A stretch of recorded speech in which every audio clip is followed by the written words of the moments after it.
Et tu roules quoi toi aujourd'hui? Le Grax, là, tu sais, l'origine violet derrière, là. C'est la marque Made in France, c'est ça? Ouais, en fait, c'est assemblé en France. Il y a plusieurs choses qui viennent de l'étranger. Origine, il assume quand même, mais en fait, c'est assemblé en France. Et nous, ce qui est cool, c'est que du coup, on s'est fait un vélo full perso. Mais le mieux, je pense, c'est qu'en fait, je t'emmène avec Mika parce qu'il allait l'assembler là-bas directement dans les usines.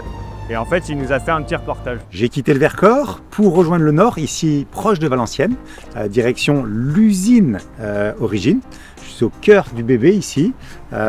Tous les cadres sont bien évidemment conçus à Taïwan, mais arrivent ensuite ici à Valenciennes, brut.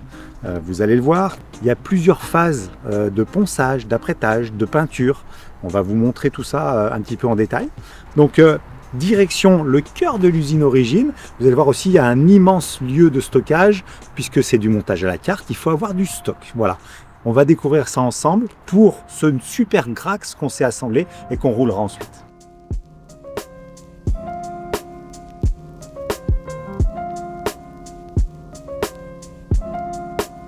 C'est Aurélien qui a assemblé déjà dans un premier temps le vélo avec tous les petits composants, la visserie, les protections, vous l'avez vu. Désormais, voilà, vous voyez, le process est plutôt cool. Il y a ici un support métallique de base qui permet d'avoir le vélo dessus. Il y a tous les composants déjà qu'il va y avoir sur le vélo qui sont pré-mis ici. Et maintenant, il va falloir faire l'assemblage. C'est Baptiste qui est là-bas qui va assembler le vélo. Voilà. Donc ça va assez vite. Vous le verrez, ils sont très expérimentés. Il y a un sacré petit coup de main. Ils assemblent un vélo ultra rapidement et ultra proprement.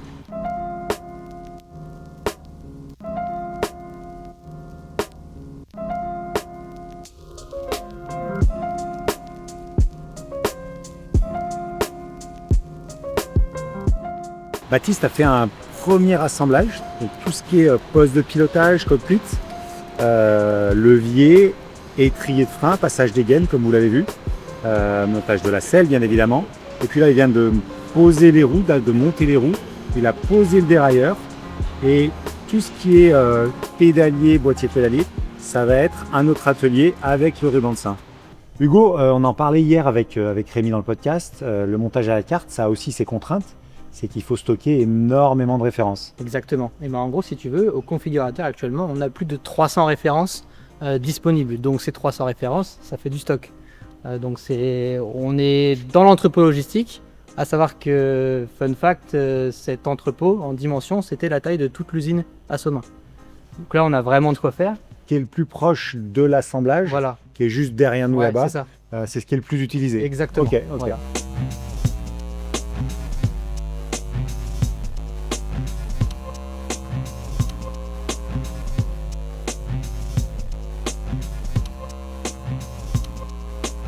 SRAM c'est plus facile, ouais. T'as pas à passer par l'application comme sur les DI2,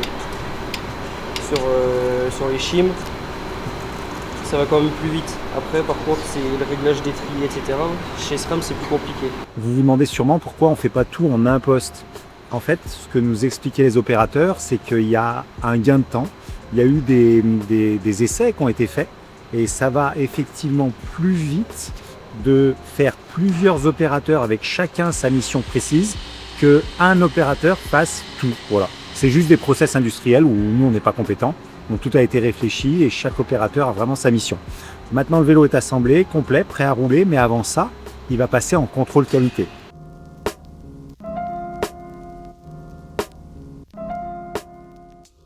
Et maintenant qu'on a vu comment il est monté à l'usine, je peux vous le dire, ce point-là, on le retrouve une fois sur la route. Mais comme toujours, je ne vais pas vous faire l'article. On va rentrer dans le détail, le bon comme les quelques réserves à retrouver sur ce vélo. Pour bien comprendre ce vélo, il faut savoir ce qu'il est censé être déjà chez Origine.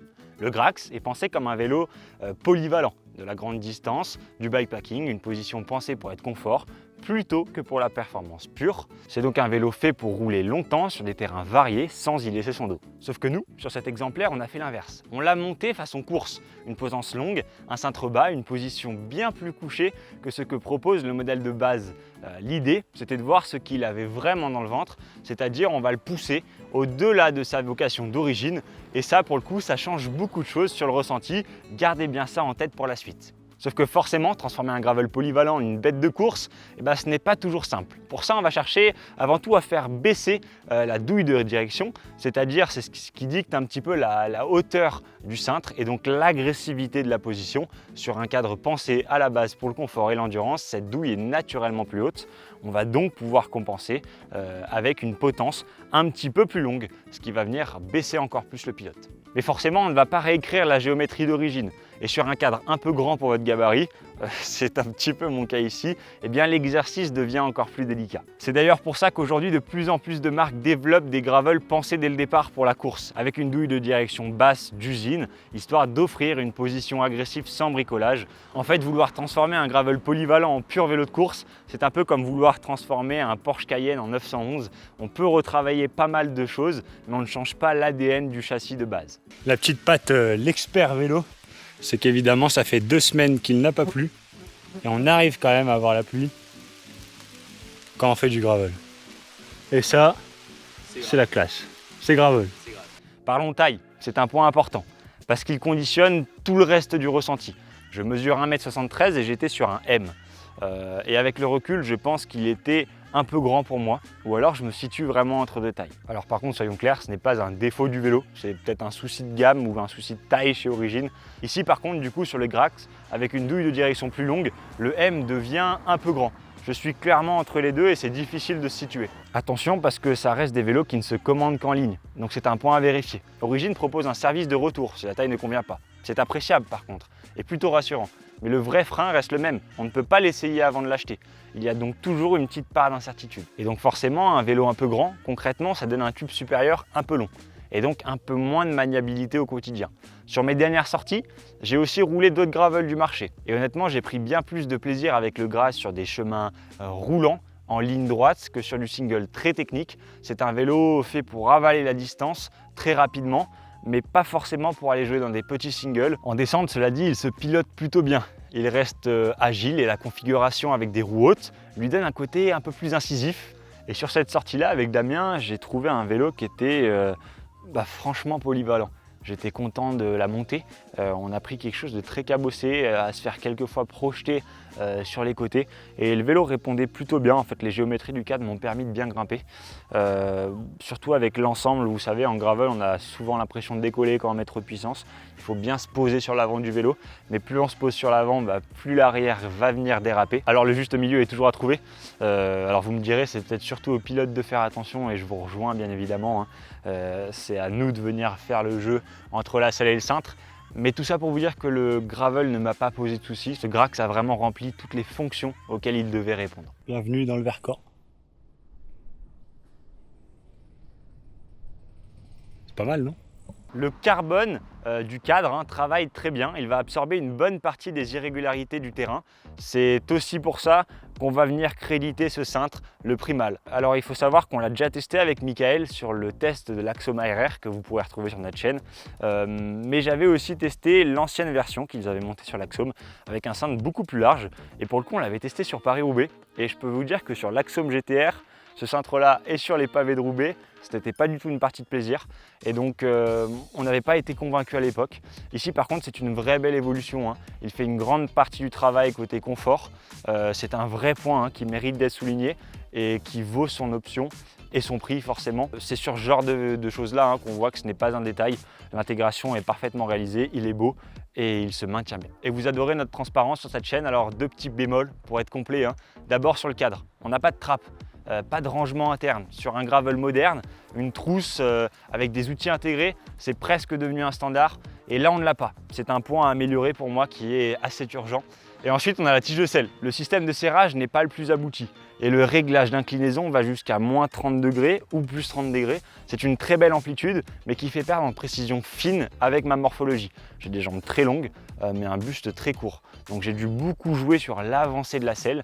Et ce n'est jamais un simple de caler ça. Honnêtement, j'ai toujours besoin d'être au millimètre. Et sur cette tige de selle là, avec ces coques là en tout cas de serrage sur la selle, je me suis retrouvé bien embêté.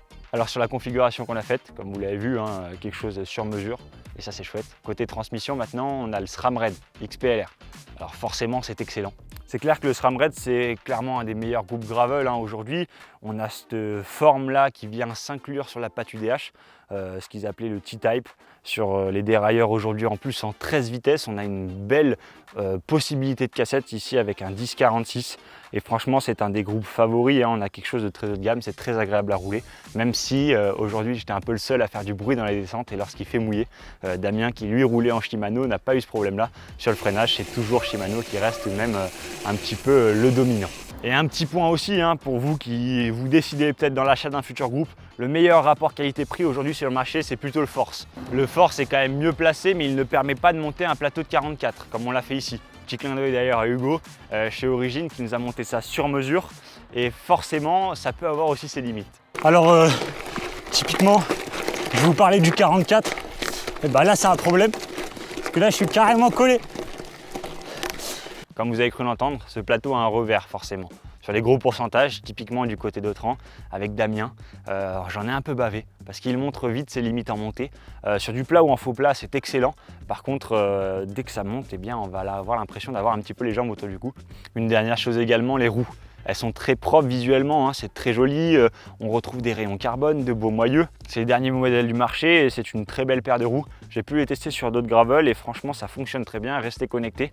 On va sortir le test détaillé directement sur notre site internet www.l'expertvelo.com pour le test complet de ces roues-là. Côté pneus aussi, on s'est amusé à tester les derniers Touareg que vous pourrez retrouver en test complet détaillé sur notre site internet.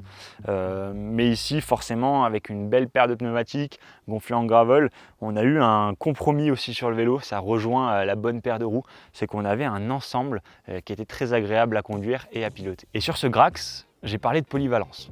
Il y a un usage que je tenais à évoquer, il change à mon sens toute la lecture qu'on peut faire de ce vélo. Je l'ai chaussé de roues route avec des pneus plus fins et je suis parti pour rouler sur du bitume jusqu'au Grand Colombier, un col autour d'Aix-les-Bains qui grimpe sacrément et j'en ai été content parce que ça fonctionne très bien.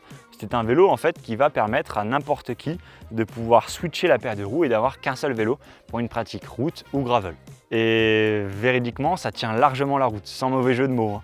Ce même plateau de 44 dedans, un peu juste en gravel sur les gros pourcentages, bah c'est devenu un vrai atout sur l'asphalte. Il va permettre de dérouler à bonne allure, sans avoir à mouliner. Et c'est là qu'on comprend l'intérêt réel de ce montage. Ce n'est pas forcément un compromis qui est bancal, hein. En fait, c'est même un choix cohérent, dès lors que l'objectif, c'est la polyvalence, plutôt que la pure performance en montée. Et donc oui, après ce tour d'horizon, parlons du nerf de la guerre, le prix. C'est un petit point qui compte et qui joue clairement en faveur d'Origine. On peut personnaliser la couleur de son vélo pour 50 € seulement.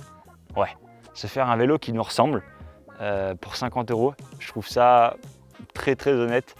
C'est solide hein, parce que là par exemple on a pu se faire une couleur qui n'était pas de catalogue pour réaliser cette belle vidéo. Mais par contre, soyons transparents sur le budget global. Avec toute la configuration qu'on a montée là, la transmission, les roues, l'ensemble du package, on dépasse largement ce à quoi on s'attend habituellement chez Origine. Beaucoup d'entre vous viennent chez eux pour des budgets un peu moins élevés, je le sais.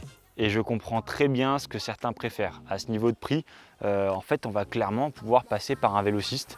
On n'ouvrira pas ce débat-là aujourd'hui, mais ça dépend du budget et des priorités de chacun. On est là pour vous parler du vélo, pas de la stratégie commerciale derrière tout cela. Alors à qui je le conseille vraiment ? À quelqu'un qui ne veut posséder qu'un seul vélo. Si votre budget, votre place de stockage ou simplement votre philosophie vous oriente vers l'idée d'une monture unique, capable d'avaler du bitume en semaine et du gravel le week-end, alors oui, effectivement, le Grax dans une configuration comme le nôtre, ça peut être un très bon choix. En revanche, par contre, si vous cherchez un gravel pur, hein, taillé pour l'aventure et le tout-terrain exclusivement, d'autres modèles de la gamme, plus orientés confort et bikepacking, seront sans doute plus indiqués. Je tiens quand même à mettre des pincettes parce qu'ici, c'est quand même un vélo qui est à la base fait pour ça. Et nous, on l'a vraiment transformé. C'est pour vous montrer aujourd'hui la polyvalence qui est possible sur un gravel, c'est de faire un petit peu ce qu'on veut avec. Et ça c'est gravel ou c'est pas gravel? Ah oh, il y a des billes, frère. Super hein. Et voilà. On va te prendre des billes. Et pendant cette petite visite aussi de l'usine Origine, on a pu faire un petit podcast avec Rémi, le big boss de chez Origine, pour nous expliquer un petit peu la création de la marque. Vous pourrez le retrouver directement sur notre chaîne YouTube, l'Expert Vélo, ou juste ici. Un grand merci de nous avoir regardés. J'espère que la vidéo vous a plu. Si c'est le cas, n'hésitez pas à nous mettre un petit commentaire, un like et vous abonner. Ça nous aide vraiment beaucoup. Un grand merci à Origine pour son accueil. N'hésitez pas aussi à vous abonner à la newsletter. Vous retrouverez tous les tests que l'on fait. Ça vous mettra une petite notification bien sympa avec les podcasts et les vidéos. Quant à nous, on se retrouve pour une prochaine vidéo ou un prochain podcast. Ciao, ciao!